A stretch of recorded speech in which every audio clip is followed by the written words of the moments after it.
Actress Alyssa Milano has released a fake sex tape which propagandizes for an attack on Syria.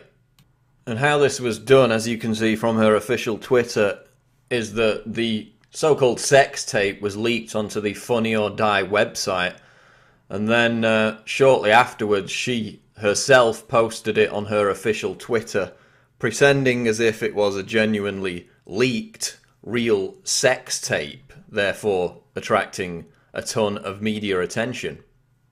And of course, attracting the kind of zombies that will only pay attention to an issue when it's allied with salacious scandal or mindless nonsense.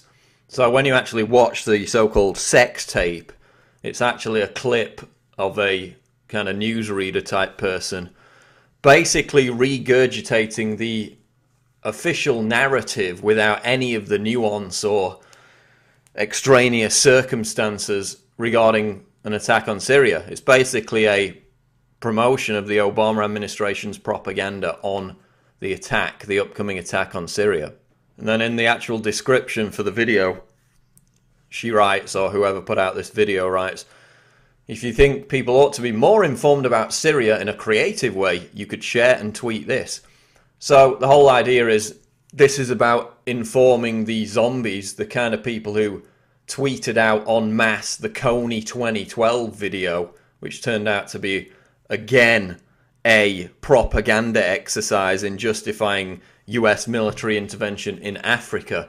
It's aimed at those people, and it's couched in this idea of, watch this, become more informed about Syria in a creative way.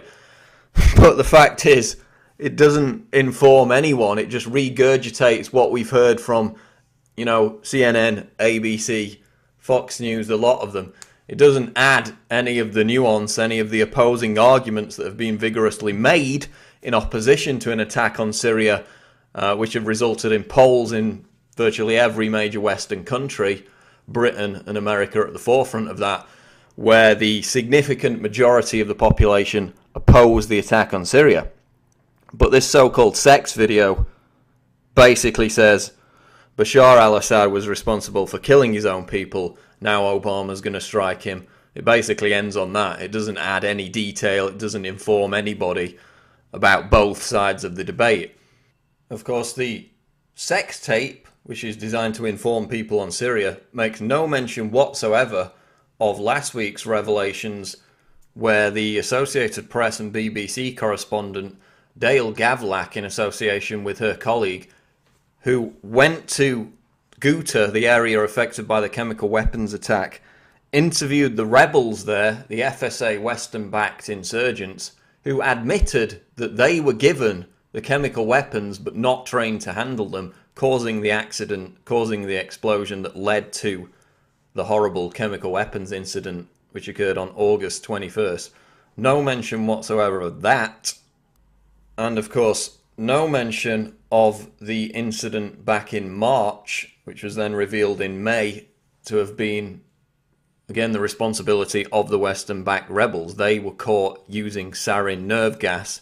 Of course, yesterday it came out the Russian analysis of this incident also confirmed the original UN statement from Carla Del Ponte that rebels did use chemical weapons back in March, but that wasn't enough apparently to cross Obama's red line, of course, because he's only concerned about the Syrian government using chemical weapons because of the long-planned regime change going back to at least the weeks after 9/11 as revealed by General Wesley Clark.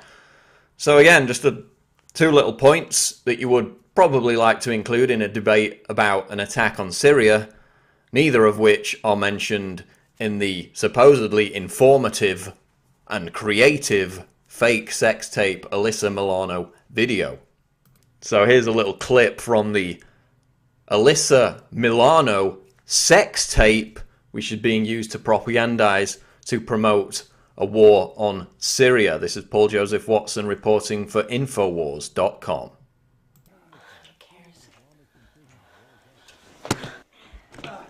Chemical weapons attack by the Assad government killed nearly 1,400 Syrian civilians.